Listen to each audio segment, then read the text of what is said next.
Good evening. I'm Ed Henry in tonight again for Tucker Carlson. And sometimes you just have to give President Obama credit where credit is due. Bear with me on this. Today, the president's aides say he took bold, aggressive action against Russia, ordering sanctions in retaliation against alleged Russian interference in the 2016 race. Sure, there are skeptics wondering whether the president, who along with his one-time Secretary of State Hillary Clinton, of course, pushed that button on the Russian reset and is now just trying to look tough and salvage some kind of legacy on the way out the door. This is where the credit comes in. I mean, I also covered the previous presidential race in 2012, and the president was way, way ahead of the curve in calling out Russia as a major national security threat, right? Right? Wait, it was the other guy? But hang on, there was like a presidential debate, so the White House must know we have it on tape. Russia, I indicated, is a geopolitical foe. Not a, excuse me, it's a geopolitical foe. And I said in the same paragraph, I said, and Iran is the greatest national security threat we face. Oh, right. Okay. It was Mitt Romney, the Republican, who was ahead of the curve. But this was a debate, as I said. Both guys got to talk, obviously. So when the president got called on, he clearly had his 30 or 60 seconds to chime in and agree with Romney, right? I mean, we probably have that on tape, too. In the 1980s are now calling to ask for their foreign policy back because, the Cold War's been over for 20 years. Ouch, that's got to hurt. The president said burn on them. Well, it took 4 years. Now it looks like Russia maybe getting the last laugh. Not only is Russian President Vladimir Putin vowing to retaliate, his diplomats are openly mocking Mr. Obama. The Russian embassy in London tweeted this: President Obama expels 35 Russian diplomats in Cold War deja vu, as everybody, including the American people, will be glad to see the last of this hapless administration. Oh, and look, they even drew a little picture for Mr. Obama. Yeah, such a pretty picture of a lame duck. Ouch. In a moment, we'll dig deeper on the substance of these sanctions and whether they are as tough as the White House claims. Plus, we'll go live to Palm Beach to see what the next president, Donald Trump, has to say about all of this. He just spoke out a few moments ago. But first, let's chew over the political stakes with Daniel Halper. He's the Washington bureau chief, of course, at the New York Post, and Betsy Woodruff, politics reporter at the Daily Beast. Daniel, let's start with you. The president has only 22 days left in office. He just dropped this stink bomb at the UN over Israel. Now this. How much of this is muddying the waters, at least a little bit, for President-elect Trump? Well, it certainly puts President Trump into a bind, right? He will have to make an immediate decision whether to continue this Israel policy that President Obama has put in place. We already know he has made that decision. We presume, based on his statements, that he will not continue. And on the Russia issue, he has to make a decision on whether or not to keep these sanctions and these actions in place or whether or not to roll them back. That, I think, is a little more up in the air, and we don't really know how he'll act. Betsy, today the Speaker of the House, Republican Paul Ryan, was blistering in saying, quote, while today's action by the administration is overdue, it is an appropriate way to end 8 years of failed policy with Russia. And it serves as a prime example of this administration's ineffective foreign policy that has left America weaker in the eyes of the world. That's his say. Donald Trump, though, also will have some explaining to do, because if he comes into office and rips away these sanctions and looks like he's favoring Russia, that puts him in a pickle as well. Exactly, yeah. And of course, Trump has made clear over the course of his campaign, his time in public life, that he's much more sympathetic to Russia, and particularly to Vladimir Putin, than most Republican, I would say basically all influential Republican leaders are. That statement from Paul Ryan, in it, he also suggested that Russia was acting to countervene with the United States' national interests, that what it's trying to do is going against the good of our country. Of course, that sounded very much like a direct echo of the tape you just played of Romney back in 2012. So Paul Ryan and Mitt Romney are very much on the same page about this, while, of course, Donald Trump is taking a different view. He's made that clear. So the big question that we can expect him to get asked until he answers it over the next couple of weeks is, what's he going to do about these sanctions? Is he going to make a major break from both Obama's view and from the view of some Republican leaders? or is he going to try to ease into the thaw of our relations with Russia? And Daniel, there's another big question for Barack Obama as well. Is he going to go quietly off into the sunset, or is he going to continue this even beyond his time in office? Carl Rove had a piece today in the Wall Street Journal saying, quote, President Obama signaled how he's likely to conduct himself once out of office. He's referring to some interviews he's done. Whiny, self-justifying, and bursting with excuses. Mr. Obama will be the first ex-president since Woodrow Wilson to remain in Washington. Given the tone of his interviews recently, he could well become a carping, persistent presence in our nation's capital. George W. Bush had the good sense to say, look, I'm done, and walk off the stage, Daniel. It appears, in this case, Barack Obama is not going away quietly. Yeah, look, obviously we can't predict his future actions, but his present actions do suggest that he will be here for a while. What's interesting about these actions on the Israel issue and both on the Russian issue, they seem like the repudiations of the Obama foreign policy, the lead from behind type of foreign policy that he so famously, I guess lived by for while he was president of the United States. He's not doing that now, it seems. He's taking the lead on Israel, changing his policy toward Israel, and on Russia, he's obviously doing these actions. But of course, even on Israel, he still abstained on the vote. So the analogy doesn't quite work out. It's not a full repudiation. Sure. He abstained on the vote, didn't vote his conscience. And on this issue, on Russia, it's a retaliatory issue. It's a retaliatory action, and it's based on actions that he alleges that Russia has done and not based on perceived threats, per se. Betsy, complicated legacy for Barack Obama, to say the least. I ran through some of it with the Russian reset that certainly appears to have failed, but who can also forget that moment before the 2012 election where he told Dmitry Medvedev, tell Vladimir, transmit this to Vladimir, it was said in the transcript, that after the 2012 election, I'll have a lot more flexibility to work with Vlad. It almost sounds like it was spoken on a different planet, given how radically things have changed over the last 4 years, the way that the Russian reset sort of reset America's relations with Russia and kind of the opposite of the way that it was initially intended. That's a huge shift. One thing that I think is sort of interesting and curious about the way that Obama's next approach to Russia, of course, is playing out, is that he's actually drawn some criticism or some pushback from members of his own party. Adam Schiff, who's the top Democrat on the House Intel Committee, who's very involved in these issues, has said the sanctions that the president announced today don't go nearly far enough, and that Congress actually needs to push to make them much more serious. He's indicated, some other Democrats have indicated, they think these sanctions are more symbolic than anything else and don't have the teeth necessary to actually change Russia's behavior, to actually deter them. Good point you make, since other Democrats like Chuck Schumer are also hitting the president, Secretary of State John Kerry, over the Israel situation. So a lot of inter-party fighting right there. We really appreciate it. Betsy, Daniel, your insights tonight. Thank you. Thanks, Ed. Here now to help fill us in on the rest of the details surrounding the Russian sanctions, Fox News White House correspondent Kevin Cork live in Honolulu. And Kevin, critics are already saying, as you heard, wait, there are not even any hard-hitting economic sanctions here. What is the White House case for why they do have teeth? Well, you hit the nail on the head. And I talked to Eric Schultz, the principal deputy White House press secretary, just about that very notion. And he said, listen, Kevin, we have to do something to give the Russians a very strong message. What that something looks like to a lot of people is not terribly much, but do keep this in mind, Ed. Now, I think this is relevant for you viewers. A lot of what you and I will see, the sort of public pronouncements, sanctions and things that you can sort of put your arms around. That's just one half of this. There's also the cyber angle that a lot of people won't be talking about. But as far as the things that we have heard about today, 72 hours, that's the amount of time that nearly 36 Russian operatives have to get out of the country. They've been expelled by the Obama administration in retaliation, as you know, for alleged Russian cyber hacking activity in the run-up to the 2016 election. President Obama making a number of points in his statement today. I want to share just part of what he was talking about with your viewers here tonight. The president saying, and I'm quoting now, these actions follow repeated private and public warnings that we've issued to the Russian government and are a necessary and appropriate response to efforts to harm U.S. interests in violation of established international norms of behavior. He went on to add this: these actions are not the sum total, there it is, of our response to Russia's aggressive activities. We will continue to take a variety of actions at a time and place of our choosing, some of which will not be publicized. Our bottom line is that what Russia has been engaged in over the last few months and years is unacceptable. It's outside the norms of diplomatic behavior, and the president is sending a message today to tell them to cut it out. That's why he ordered aggressive actions.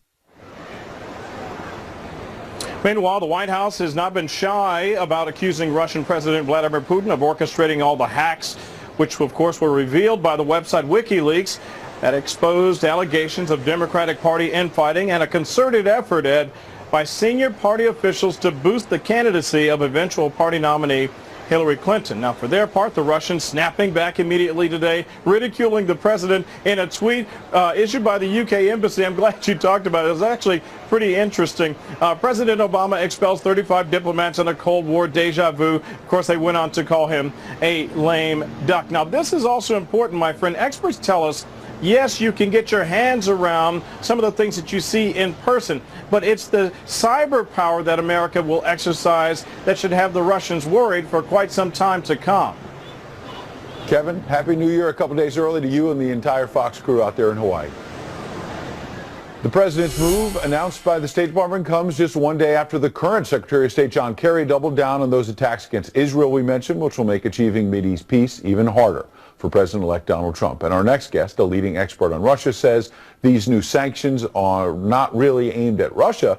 This move, too, is actually meant to muddy the water some more for Mr. Trump. Stephen Cohn is professor of Russian studies at both NYU and Princeton University. Welcome, Professor. You say this is the president trying to cripple Mr. Trump a bit? Well, it's one of the things I said. I'm not sure. I mean, look, we got a really strange situation, and I would say exceedingly dangerous. Why? Well, our relationship with Russia is worse than it's been since the Cuban Missile Crisis of 1962. And we're taking steps that are going to escalate it, make it worse. On the other hand, they haven't given us any facts about what the Russians actually did.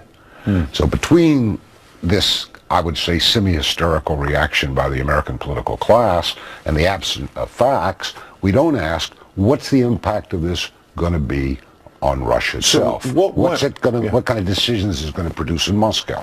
So what went wrong? We walked through some of the history, and it appears that Barack Obama, to say the least, in the 2012 campaign, downplayed the idea that Russia was a big political foe. You don't want to ask me that question. You really don't. Because first of all, we need a lot of time. Secondly, I'll commit an act of heresy. Which is? I've written a book about American-Russian relations since the end of the Soviet Union. 25 years this month, by the way. Congratulations. Good way the to go. Soviet Union. Wait, I did a good job.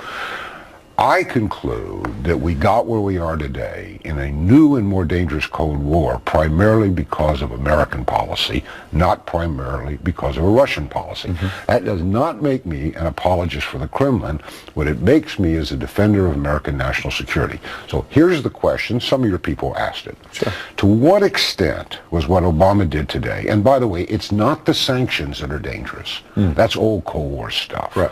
It's the covert actions he says are coming next, right? I mean, Because you think that could blow back against us? Well, what does he mean? Covert actions, cyber actions against banks, against nuclear control and command facilities, against their radar? I mean, you don't want to make Russians in a state of high anxiety. And he's doing this on the eve of a transfer of power here in the United States. And add to the mix these reports tonight about Russia brokering a ceasefire on Syria. And President Obama on the sidelines, not part of that, but the Russians are saying to Donald Trump, when you take office, you can join the talks. Yeah, and that was very interesting. And basically he said, we're not talking to Obama anymore. We will talk to Trump. He can come into this. By the way, we should be talking about this Syrian arrangement because it's extremely important.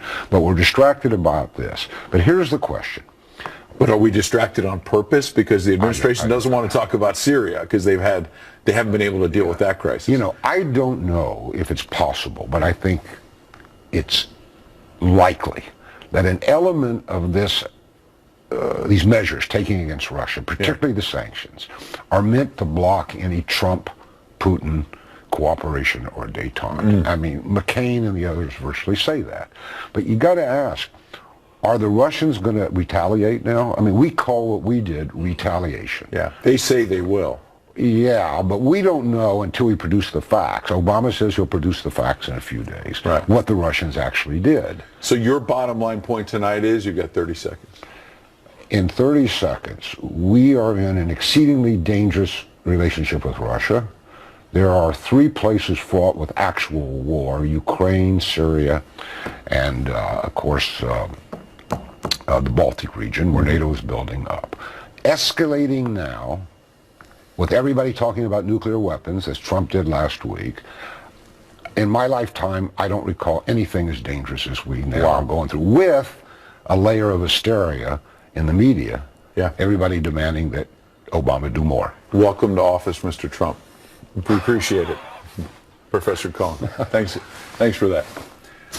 You're probably not surprised to learn the mainstream media is already crafting a narrative that says all this will end up undermining the next president as well. The New York Times reporting tonight the sanctions were meant in part to, quote, box in President-elect Donald Trump, who has suggested, quote, the hacking could have been the work of a 400-pound guy lying in his bed, as a way of challenging the CIA's claims that this was all about Russia.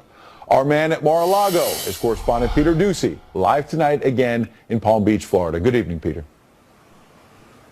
Good evening, Ed. About an hour ago, we got the first reaction from the president-elect to President Obama's decision to punish the Russian government and expel those diplomats. It came in a written statement that says this: it's time for our country to move on to bigger and better things. Nevertheless, in the interest of our country and its great people, I will meet with leaders of the intelligence community next week in order to be updated on the facts of this situation. So we still don't know, based on that statement, what the next president plans to do about these sanctions, whether he wants to leave them in place or get rid of them. But that statement about saying it's time to move on is completely consistent with what the president-elect said last night on this issue. I think we ought to get on with our lives. I think that computers have complicated lives very greatly. The whole age of computer has made it where nobody knows exactly what's going on. We have speed, we have a lot of other things, but I'm not sure you have the kind of security that you need. Something else transition officials said this morning that they have not backed away from is that putting a lot of focus on hacking is just an attempt to delegitimize Mr. Trump's election day victory. That comment, of course, pointed at people on the left. These officials also urging the Obama administration officials to release whatever evidence that they were basing claims of Russian interference off of. We do now expect that in the next few days. However, there has not been a change of position yet. The president-elect, though, keep in mind, does want to be updated with the classified intel in the next few days as well. As far as today at Mar-a-Lago, it was a relatively quiet one. The president-elect huddled with senior staff, but it really shouldn't be too quiet for long because transition officials say there's going to be a flurry of activity here and in New York in the next couple of days as the president-elect appoints the remaining spot, or fills the remaining spots in his cabinet and their deputies, and names ambassadors. We also found out some more today about that phone call that President Obama had with the president-elect yesterday. We're told that they mostly talked about Inauguration Day activities. Until then, though, Ed, and we want to just give you a quick shot, the president-elect is going to be here at Mar-a-Lago, and this is one of the big ballrooms here. It is really a sight to see, and you get a much better sense being inside why it is that the next president likes spending so much time here when he can. No doubt about it, and you're lucky to do that as well. We appreciate you giving us that little behind-the-scenes tour along with all of those reporting details. Now it is time for Twitter Storm, our nightly forecast of social media's most powerful weather patterns. Tonight, a tornado of tastelessness is sweeping up the ever-controversial Charlie Sheen. Remember this? I'm by winning. I win here and I win there. Now what? Duh. Winning. I'm sorry. Winning. You starting to get the concept now? Oops. Winning. Winning. Sound familiar? Well, Sheen is now taking aim at President-elect Trump. Maybe it's a little myth that Mr. Trump has taken that winning line and run with it. We're going to win so much you're going to get sick and tired of it. You're going to say, Mr. President, we can't take it anymore. You're winning too much. Please, we don't want to win that much anymore. Please, Mr. President, we can't take it. and I'm going to say, I don't care. We're going to keep winning. Please, Mr. President, that gets me every time. That's funny. Well, it appears Sheen may be more than a little peeved, and this is not funny, about Trump winning the election. Following the deaths of actresses Carrie Fisher and Debbie Reynolds, Sheen actually had the poor taste to tweet this: "Dear God, Trump next, please." He wrote "Trump next, please" several more times. Clever dude. Many in the Twitterverse were clearly not amused. Steve Vaughn said, "That's not winning, that's being a sick person with a sick mind. That goes for the thousands who like this post. Seek help." Janet Catalano tweeted, "How disgusting and low can the Hollywood ignorant people act?" Well, you may be surprised. Just a Navy wife said, quote, "Relax, Charlie Sheen, your prayers answered. Donald Trump is going to be next president of the United States of America." And finally, Sheen's tweet was Gary Andrews' pick for Today in Pomposity. Most pompous thing? Charlie Sheen invoking the name of God while asking to take the life, I think they meant to say, of Donald Trump. Ironic much? Good one, Gary, but chill out a little. We don't get to Today in Pomposity till a little bit later in the show. And trust me, we got some good ones. But keep them coming on Twitter to @EdHenry. For now, that is tonight's Twitter storm. And tonight, a U.S.-led coalition is delivering airstrikes against ISIS targets in Mosul. But haven't we seen this before? Will it really make a difference? Lieutenant Colonel Oliver North is here next with the bottom line. Also, actress Debbie Reynolds passed away just one day after her daughter Carrie Fisher died. The one, the only Larry King is standing by to kibitz a little. And you get to eavesdrop on our conversation coming up. Tonight, the U.S.-led coalition is launching a new offensive in the city of Mosul, the last major stronghold for ISIS in Iraq. But haven't we heard this song before? Will it really make a difference at a time when a top U.S. general is warning it's likely to take at least 2 more years to defeat the terror group? Who better to call on for the real story than Lieutenant Colonel Oliver North? Good to see you, Lieutenant Colonel. What is new today? What do you think that this offensive is going to be different and more productive than the ones we've seen before? Well, look, we're now in the 3rd month of this fight for the city of Mosul, the 2nd largest city in all Mesopotamia, when all this began 2 years ago. We were there just last month, and we're finishing up the special. It's going to air shortly after the New Year. Only the Peshmerga, the Kurds, have consistently beaten ISIS over the last 2 years. ISIS will eventually, and I want to emphasize that word, eventually be defeated in Mosul. But ISIS isn't going to go away anytime soon. And the problem is that the Obama administration's propaganda, in fact, no offense to you because I've seen the press release, the propaganda about a U.S.-led coalition is fiction. I mean, if it's actually being led, it's done by remote control. And we were there. I mean, you cannot find a U.S. special operator operating forward with the Iraqi Special Operations Forces. There's a handful of allies of French and German folks working with the Peshmerga, but there's darn few Americans anywhere near the front, and that's the only place you can lead from. So U.S.-led, it's a fiction. You're bringing yeah, go ahead. No, go ahead. You're bringing an important dose of reality tonight, and you can add in, Kimberly Dozier, who has a great reputation for the Daily Beast, wrote that General Stephen Townsend predicts it will take 2 years of hard work to clear the so-called Islamic State from its twin capitals of Mosul and Raqqa, and then to burn out the remnants that will likely flee to the vast empty desert between Syria and Iraq. So weigh in on that, because I want to be paid. I mean, look, we have to give our military the time that it takes to do this properly and effectively. It doesn't happen overnight, I get that. But remember, this started with President Obama saying ISIS was the JV squad. Yeah, well, and it got worse from there because we did absolutely nothing of any real substance to help the only people who were beating ISIS, and that's, of course, the Peshmerga. Look at the whole problem with this, and General Townsend's spot on. I know there's going to be a lot of criticism about why can't we go faster. Well, you can't go faster with a limited number of U.S. forces on the ground and without some kind of Sunni backup, because all the problem actually focuses on Syria. How did we get to Syria? Well, we got there with a civil war that began right after the famous speeches about an Arab Spring. This administration, Ed, has created a firestorm in that part of the world. And I think the general, quite frankly, is being optimistic, saying 2 years. So let's look. I think what you're going to see is a long-term progress on this thing that's only going to be happening as long as you've got people on the ground like perhaps the Egyptians or the Jordanians, both of whom would have gone there as peacekeepers. They're not going to be peacemakers. They can't be. Last question, I've got 30 seconds. So we've heard the criticism, we've discussed it, of President Obama, but moving forward, President-elect Donald Trump has made some big promises about being able to defeat ISIS. Can he actually follow through on that? Well, he's got the right chairman of the Joint Chiefs in Joe Dunford and the right Secretary of Defense in Jim Mattis. And my hope is that what we're going to end up with is a consensus in Congress to increase the number of troops that are out there, to put ourselves behind the idea of an allied force that's going to go into Syria and keep the peace.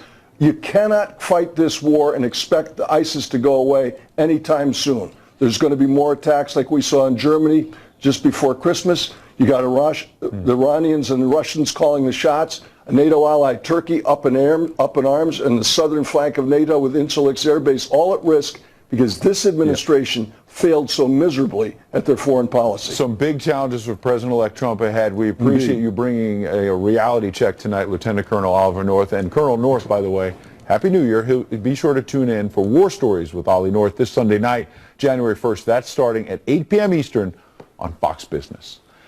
Meanwhile, the legendary Larry King is standing by with his thoughts. There he is on the equally legendary Debbie Reynolds and Carrie Fisher, who tragically died within just 24 hours of one another. Of course, he interviewed them both. The reflections of Larry King. That's next. Yes, Singing in the Rain, the legendary actress Debbie Reynolds passed away last night after an apparent stroke just one day after her daughter, actress Carrie Fisher, also passed. TMZ is reporting that Reynolds' final words to her son were, "I miss her so much, I want to be with Carrie." Stars and fans from around the world were remembering the iconic actress whose career spanned more than 6 decades. Larry King, a legend in his own right, tweeted that Carrie Fisher was a true gem, and then sadly within hours tweeted this as well. Debbie Reynolds was pure class. She was loving, talented, beautiful, unsinkable. I feel sorry for anyone who never got a chance to meet her. Larry, host of the Emmy-nominated Larry King Now, and Politicking with Larry King on Aura.tv joins us now. Great to see you, Larry. And you did have that real wonderful opportunity to meet and interview both of them. Talk about this relationship. Well, they were very, very close. Debbie was close with her children. She was, by the way, Ed, she was a sensational entertainer. If you saw her films, you know how well she could sing and act. But if you never saw her nightclub act, you missed one of the best nightclub shows ever. She did it for an hour and a half. She was a great impressionist. She was hysterically funny. She was wonderful to be around. Speaking of her and her daughter, she denied that Postcards from the Edge that Carrie wrote and that Meryl Streep supposedly played Carrie and Shirley MacLaine played Debbie. Debbie said that was not about her, and she didn't want to see the movie at all. Yeah. But she had a great relationship with Carrie. They were very close. Carrie was a chip off the old block in her sense of humor. Yeah. She was a little naughtier than her mother.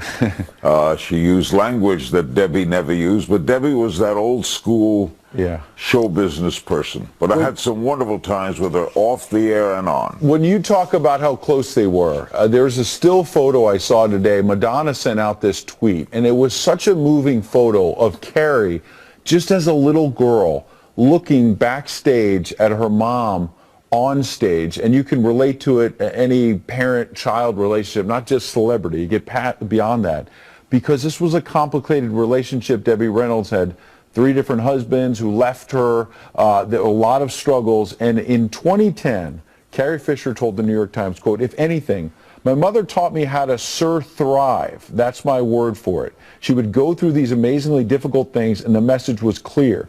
Doing the impossible is possible. It's just not fun. She broke her ankle one night during a performance and went back on stage and sang Tammy with her foot in a bucket of ice," Larry. I'll tell you some other things. She had that great sense of humor carried through. She had 2 great tragedies. Eddie Fisher left her for Elizabeth Taylor. Later, she and Elizabeth became very friendly. I interviewed Elizabeth and talked about it. Elizabeth had a nickname for Eddie Fisher. She called him Harry Hunter. she would never say his name. She would call him Harry Hunter. And she and Elizabeth put all that aside, and years later they became friends. In fact, we're in a movie. We're in a movie together. Another thing about Debbie, she married Harry Carl, who was a shoe magnate, and he burned up all her money, left them penniless, lost it all in Las Vegas, declared bankruptcy, and she paid everyone back. She worked, it was his bankruptcy, she paid everyone back. Wow. Another funny story about Debbie. She and Bob Hope, she did many Bob Hope Christmas specials, traveled with him when he visited troops in Europe. But she first met Bob Hope when she was a little girl. Yeah. She lived in the valley near Bob Hope and sold him Girl Scout cookies. And later in life, she would continue to come to his house and sell him Girl Scout cookies. That's great. She also would write out jokes. She'd write out jokes, attach it to a rock, and throw it on the lawn. Giving him free jokes to use. I got a last question, She Larry. was the best. Yeah, wonderful stories. I've got a minute, and you were spotted here in New York recently at Trump Tower, and a larger-than-life character out there right now is Donald Trump. You've sat down with a lot of presidents of both parties. I don't know if you actually met with him, got a chance to talk to him, but you were at Trump Tower spotted on that elevator cam. Did you talk to him? Whether you did or didn't, what do you expect from him in the first 100 days and beyond? Well, I interviewed Trump over 30 times. I know him over 30 years. I was walking through the Trump lobby to go get my hair cut. I was just walking through. It was freezing and raining. It was a shortcut. So I stopped and I asked if he was in. He wasn't in the office yet. And then they got all these press around, and they're yelling at me, "What are you here for?" And I said, "I want to be Secretary of the Interior." I don't know what to expect from Donald. He will surprise you. This is guaranteed. Donald Trump is not conventional. I've known 8 presidents. I've known him. He's the president I know the best. I never knew a president closely before they went into office. I would call him a friend. As to what to expect, anything goes with Donald Trump. That has to be the Larry King story ever. You're going through Trump Tower just to get a haircut, and people think you're going up to be nominated Secretary of Defense or something. The press is chasing you. I love it, Larry. Okay. Happy New Year to you and your family. Thanks for coming on. You too. Thanks. And 2 million people will head to New York's Times Square for New Year's Eve, barely a block from here on Saturday, to watch the ball drop. But with terror scares, what are officials doing to keep us safe, not just in New York, but around the nation? That's next.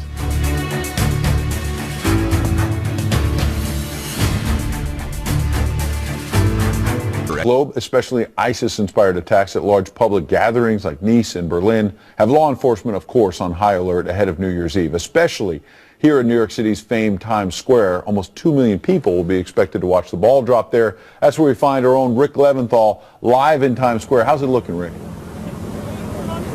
It looks good tonight, Ed, and there may be no more secure place in the world than right here on Saturday night, according to the NYPD commissioner, who says this will be the most policed, best protected event, and one of the safest venues on the planet, thanks to all the assets that'll be deployed, including for the first time ever on New Year's Eve, 65 sand and big sanitation trucks. They'll be blocking avenues and cross streets to create a perimeter against any possible vehicle attacks. The NYPD says there will be more checkpoints and stricter controls in place this year, with 7,000 uniformed officers deployed here and at other events across the city, along with plainclothes cops, critical response teams with heavy weapons, snipers on rooftops, police helicopters and boats, explosives detecting canines, and more. Of course, for America's largest police department, securing large events is almost routine, but the boss of the NYPD says that they're fired up, and the officers will not be letting their guard down. How do you guard against complacency? You know what? It's New York City police officers. This is something that we do every day, and they know a few times during the year. 4th of July, New Year's Eve, the tree lighting. This is where everybody's got to be on their toes. I know it's complacency can set in at times, but certainly not in an event like this. And add a reminder to the 1 to 2 million revelers expected to show up here on Saturday night. No alcohol, no big bags or backpacks, no umbrellas, and once you enter one of the pens they're going to set up here on Broadway or 7th Avenue, you can't leave and get back in, so no bathroom breaks. And some people show up here starting at 8 o'clock in the morning to get the best views of the entertainment in store. It'll be a big night for sure. Rick, always covering it all for us. Have a safe and a healthy New Year's Eve yourself as well.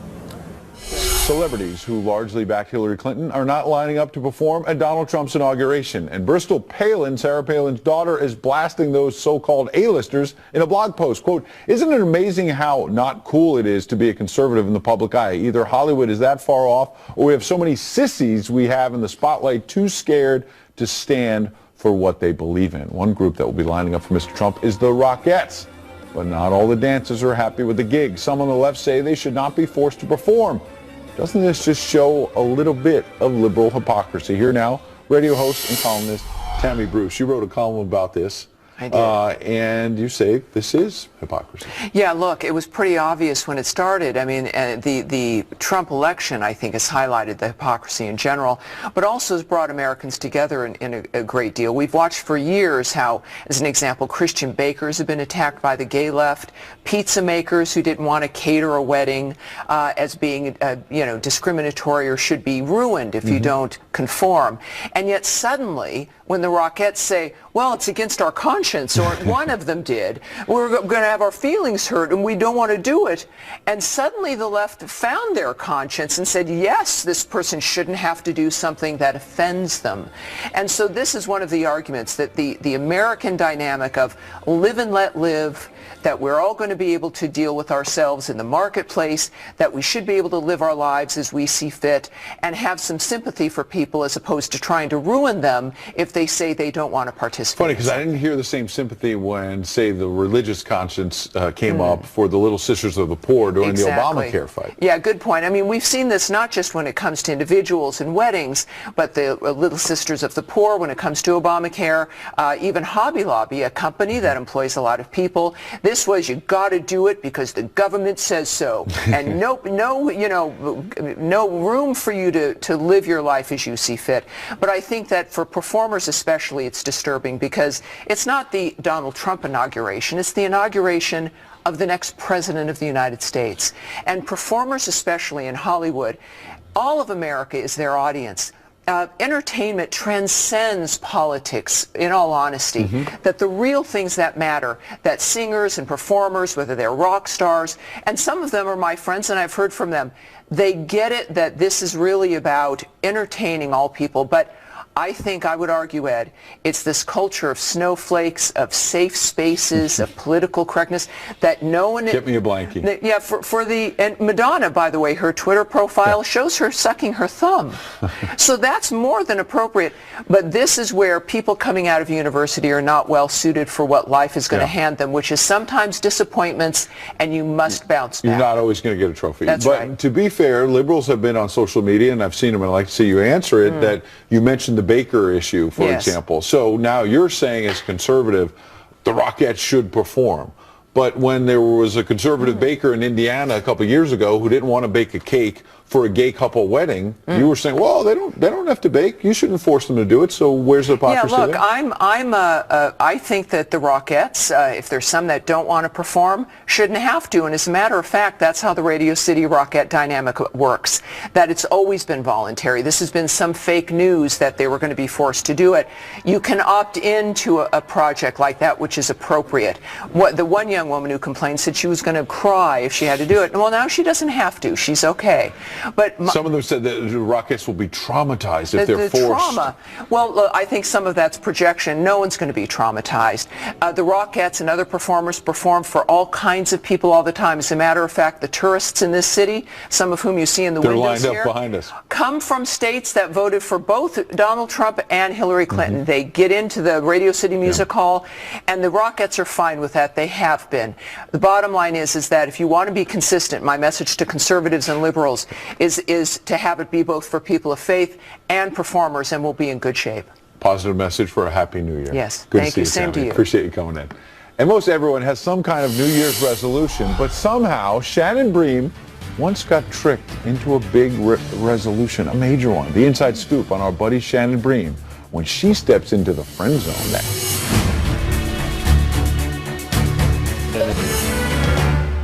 It's time now for the Friend Zone, where we invite one of our friends from within the building here at Fox in New York or in D.C., for example. Tonight we're joined by the great Shannon Bream. And Shannon, since you're about the skinniest person I know, we know that unlike the rest of us, losing a few pounds is never your resolution, but your husband tricked you into a big resolution, didn't he? Well, here's the thing. Mr. Bream does not believe in resolutions. There he is. You could see, too, he's got a hollow leg. He eats everything he wants to and works out. But he decided one year in December, going into the next year, he would have the goal of running a marathon. And I thought, that is awesome. He was a college athlete. I had no doubt that he would be able to do this. And so I'm thinking about my plan of, like, I'm going to have little posters and signs along the way. I'm going to, like, T-shirt. I'm coming up with, like, the logo and the color scheme in my head. And he's like, oh, no, we're going to run this together. And I'm thinking, I can't even run down the block. This is crazy. So somehow I got roped into his non-resolution goal for the new year. And 5 months later, we ran the Pittsburgh Marathon. Together? Oh, yeah. And listen, the deal was, I will only do this if you stay at my pace. And I had all kinds of sneaky plans to back out all along the way. But we got this book that was sort of like an idiot's guide to running a marathon. I promise you it might have been that title. And one of the first things it said was you have to pick a race, sign up for it, and send in your money. So I felt bad about sending in the $35 because I'm like, I'm definitely quitting this at some point. But then it also said you have to tell everybody you know. So we would be in the grocery store, like in the checkout counter at the line, and my husband would be like, by the way, we are running the Pittsburgh Marathon this year. And so we got totally roped into doing it, and I never sort of backed out. But, you know, I lost my toenails. I lost my temper a few times. But somehow we got across that line. I would have loved to have seen the secret plans for Shannon to get away from the marathon. That would have been a scandal. Shannon sneaking away from the marathon. That's awesome. I tried, but here's the thing, too, is that towards the end of your running, you really are doing these long runs the last couple of weeks, like 18 miles, 20 miles, which literally I couldn't run a mile when we started this thing. It was sheer willpower and lots of prayers.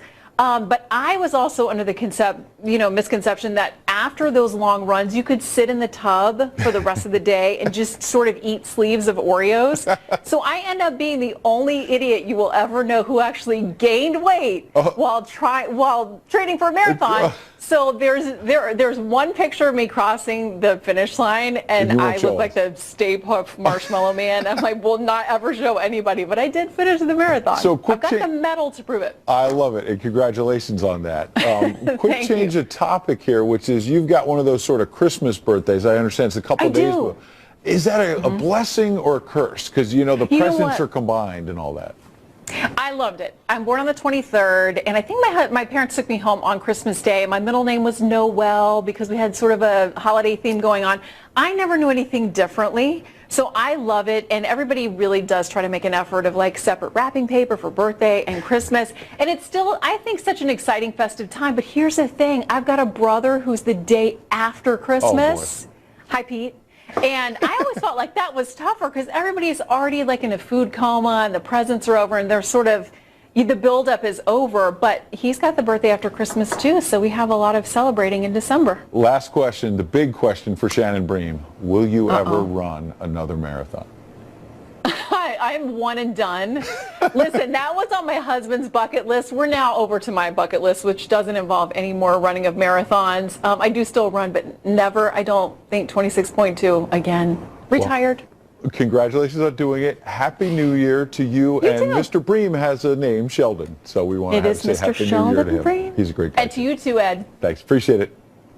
And coming up, we wanted to know what the most pompous thing you've heard lately was. Your answers are pouring in on Twitter to @EdHenry and Tucker Carlson tonight at FoxNews.com.